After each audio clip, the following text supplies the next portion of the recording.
أعوذ بالله من الشيطان الرجيم.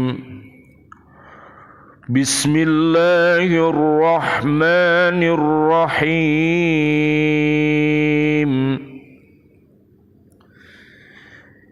إن الذين تولوا منكم يوم التقى الجمعان إنما استزلهم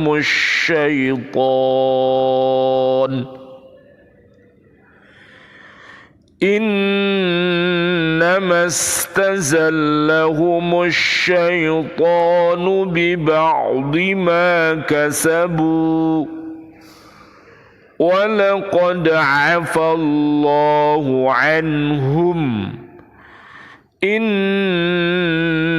الله غفور حليم. Sadaqallahul azim. Sesungguhnya orang-orang yang berpaling di antara kamu ketika terjadi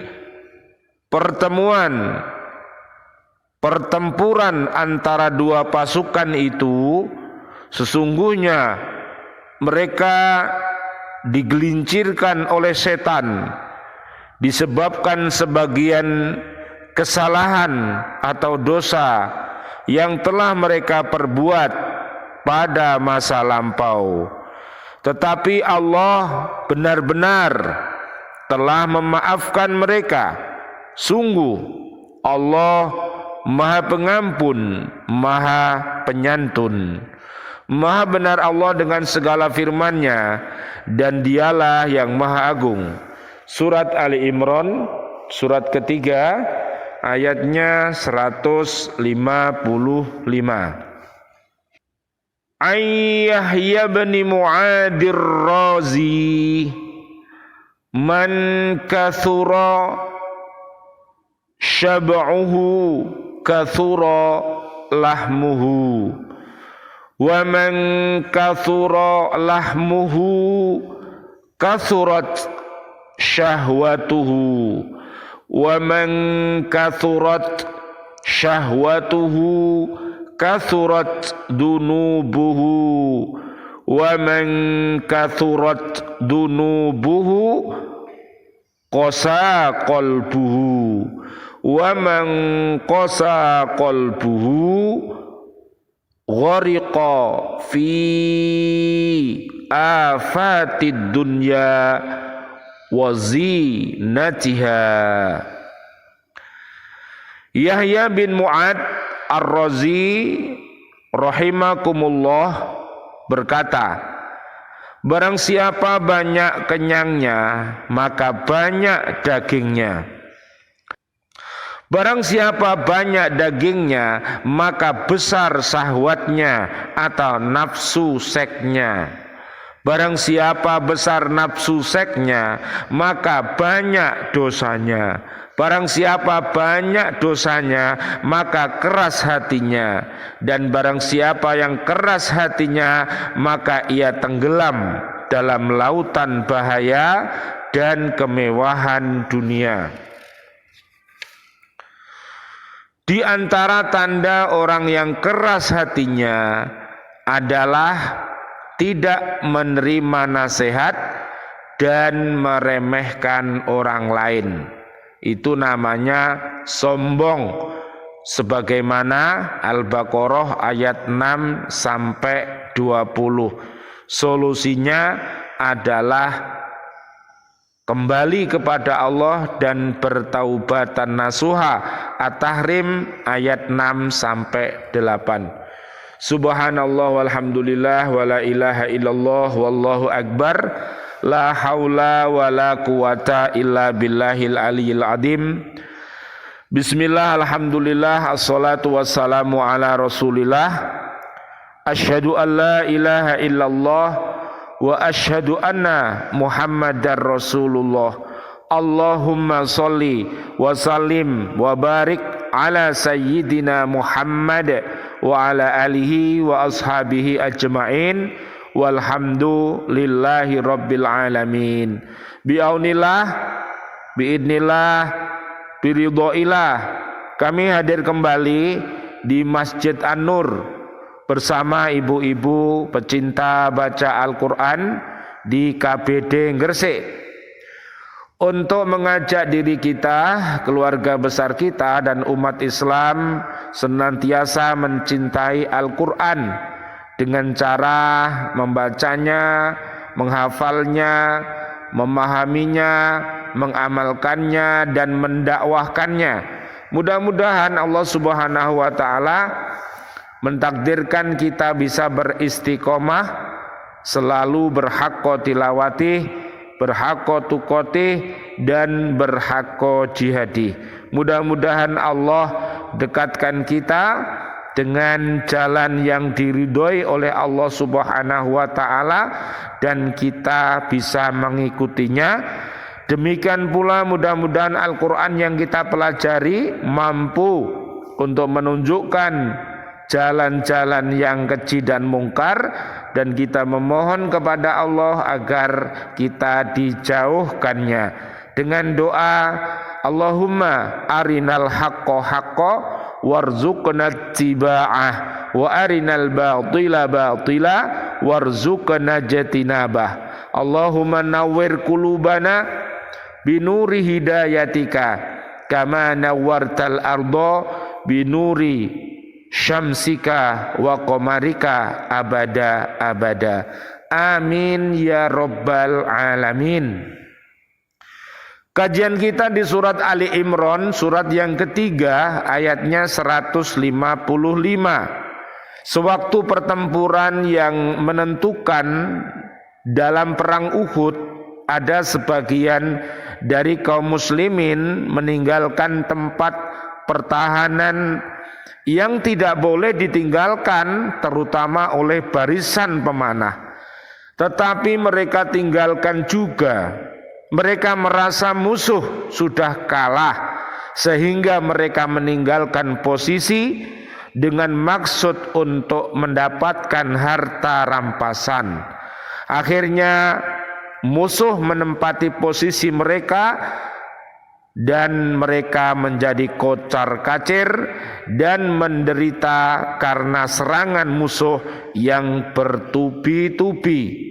Meskipun demikian, akhirnya mereka sadar dan menyesali kesalahan mereka. Maka Allah Subhanahu wa taala mengampuni mereka. Sesungguhnya Allah Maha Pengampun lagi penyantun dengan membebaskan mereka dari hukuman di akhirat.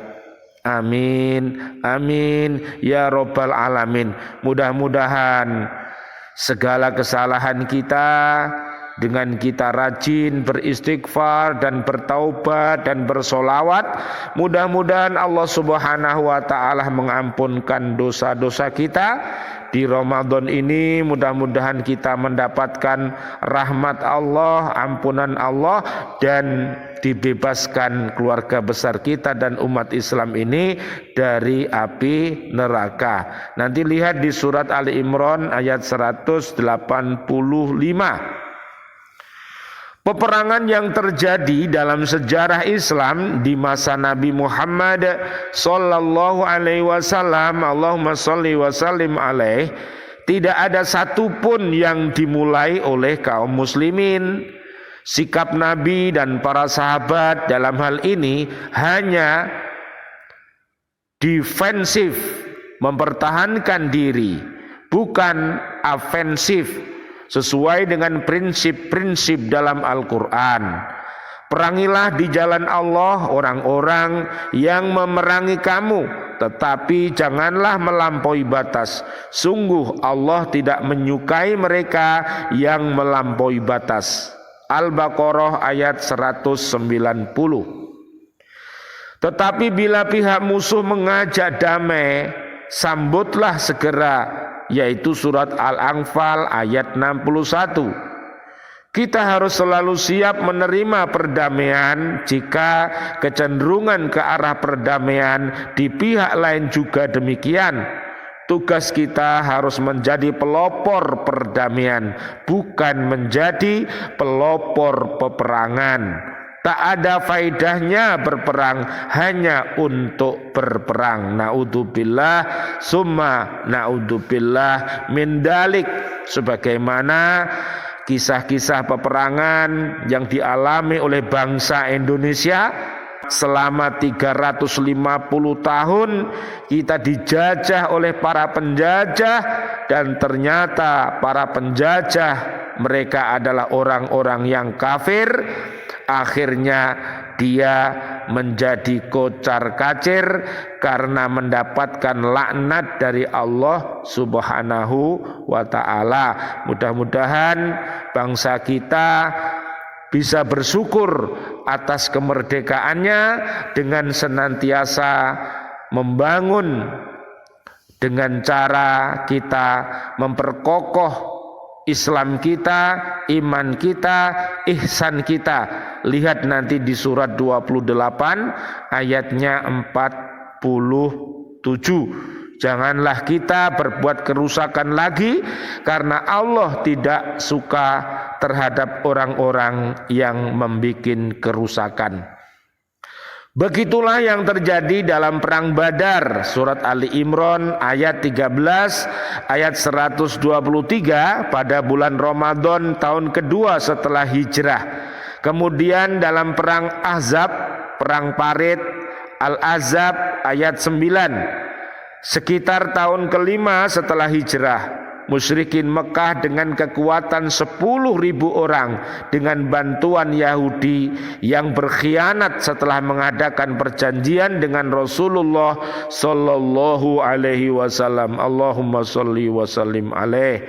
Tetapi mereka kemudian lari dan kembali ke Mekah membawa kegagalan besar. Lalu yang terakhir perang Hunain tak lama setelah pembebasan Makkah pada tahun ke-8. Begitu juga dalam perang Uhud, surat Ali Imran ayat 121 yang terjadi setahun setelah perang Badar.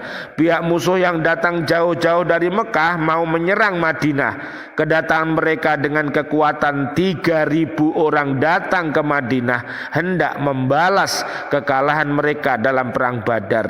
Dalam perang inilah muslimin dan Rasulullah sallallahu alaihi wasallam, Allahumma sholli wa sallim alaih, beliau mendapatkan cobaan yang sangat berat. Nabi sallallahu alaihi wasallam, Allahumma sholli wa sallim alaihi, beliau bermusyawarah dengan para sahabatnya seperti yang sudah menjadi cara hidup Nabi yang selalu bermusyawarah. Sebagian mereka ingin bertahan di dalam kota dengan alasan musuh tidak mengenal seluk-beluk kota. Bila musuh sudah memasuki kota, akan kita kepung dan kita serang. Rakyat juga akan menyerang dengan batu dari atap-atap rumah mereka. Yang lain juga menghendaki mengosongkan musuh di luar kota, sebab jika musuh sampai menginjakkan kaki ke kota Madinah, penduduk akan menjadi korban dan mereka akan menganggap sudah mendapat kemenangan dan akan membuat mereka bertambah berani. Atas dasar keputusan dengan pertimbangan itu, kaum muslimin berangkat keluar kota di bawah pimpinan Rasulullah sallallahu alaihi wasallam, Allahumma sholli wa sallim alaih. Dalam perang ini tak ada yang menang dan tak ada yang kalah.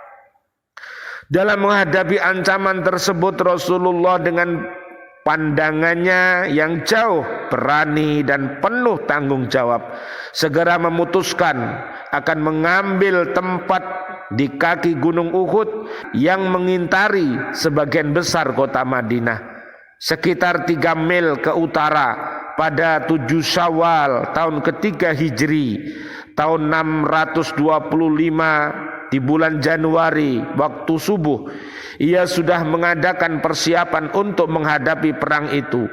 Madinah terkenal dengan musim dinginnya yang luar biasa, tetapi prajurit muslimin 700 sampai 1000 orang subuh itu sudah siap Di sebelah selatan mereka terdapat lembah yang curam dengan aliran air yang deras. Sedang lorong-lorong bukit di belakang mereka ditempati oleh 50 orang pasukan pemanah untuk mencegah serangan musuh dari belakang. Pihak musuh sudah bersiap-siap hendak menyerang tembok Madinah, sedang pasukan muslimin berada di belakang mereka. Pada mulanya pertempuran itu menguntungkan kaum muslimin. Pihak musuh sudah porak-poranda, tetapi barisan pemanah muslimin yang tidak menaati perintah Nabi meninggalkan posnya. Mereka ikut mengejar dan merebutkan rampasan perang. Perintah itu ialah janganlah mengejar rampasan perang dan jagalah disiplin kuat-kuat. Tidak sedikit musuh yang mati terbunuh dan mereka sudah mulai mundur. Pada saat itu sebagian pasukan muslimin melanggar perintah terus mengejar mereka karena tertarik oleh kemungkinan mendapatkan harta rampasan perang. Pihak musuh mengambil peluang yang telah ditinggalkan oleh pasukan pemanah dan ketika itulah terjadilah pertempuran 1 lawan 1 yang amat sengit yang menurut laporan banyak menguntungkan pihak musuh. Sahabat-sahabat dari kaum Ansor banyak yang terbunuh. Tetapi mereka tidak kenal mundur dalam pertempuran ini. Hamzah paman Rasulullah dari pihak bapak terbunuh sebagai syahid. Rasulullah sendiri juga mendapat luka-luka di bagian kepala dan muka, sebuah giginya tanggal. Kalau tidak karena keteguhan hati, keberanian dan ketenangannya, niscaya pihak muslimin akan menderita kekalahan besar. Meskipun Rasulullah dalam keadaan luka, begitu juga kaum muslimin yang lain mengalami luka-luka. Keesokan harinya mereka kembali ke medan pertempuran. Abu Sufyan dan pasukan Mekahnya dengan hati-hati sekali segera menarik diri. Madinah dapat diselamatkan. Kaum muslimin dapat belajar dari peristiwa ini, keimanan dan kesetiaan dan ketabahan menjadi pokok di dalam keberhasilan. Mudah-mudahan kisah-kisah kaum muslimin dan muslimat bersama para nabi dan rasulnya menjadi inspirasi kita umat-umat sekarang ini untuk senantiasa beriman dan bertakwa dan mentaati apa yang diperintahkan Allah dan menjauhi apa yang dilarang Allah, sehingga Allah akan menurunkan keberkahannya kepada kita sebagaimana di surat Al-A'raf ayat 96. Rabbana dhalamna anfusana wa illam taghfir lana wa tarhamna lanakunanna minal khasirin. Rabbana taqabbal minna salatana wa siyamana wa qiyamana wa ruku'ana wa sujudana wa tahlilana wa tasbihana wa tadarru'ana wa ta'abudana wa tammim taqsirana ya Allah ya arhamar rahimin. Ya Allah, doa-doa kami untuk seluruh saudara dan saudari kami, seluruh kaum muslimin muslimat yang masih hidup. Ya Allah, berikanlah kepada kami panjang umur bil barokah wa bi taatillah, sihah wal afiyah, dan wafatkan kelak kami dalam keadaan husnul khotimah. Amin ya rabbal alamin. Ya Allah, doa-doa kami, ya Allah, doa-doa kami untuk seluruh saudara dan saudari kami, seluruh kaum mukminin, kaum mukminat yang sudah wafat ayah kami, dan seluruh pendiri Masjid An-Nur ini yang sudah wafat, para jamaahnya, para kiainya, para ustadz dan para muadzin, para donaturnya yang sudah wafat, presiden kami, juga para menteri kami, dan juga pahlawan-pahlawan kami, para murid pecinta Al-Quran di bumi yang sudah wafat, seluruh warga bumi yang sudah wafat dalam keadaan beriman. Doa-doa kami, Allahumma anzilir rahmah wal maghfirah wan ni'mah wal jannah. Rabbana atina fid dunya hasanah wa fil akhirati hasanah wa qina adzaban nar. Subhana rabbika rabbil izzati amma yasifun Wassalamun alal mursalin walhamdulillahi rabbil alamin. Amin ya rabbal alamin. Wal afu minkum. Wassalamualaikum warahmatullahi wabarakatuh. Waalaikumsalam warahmatullahi wabarakatuh.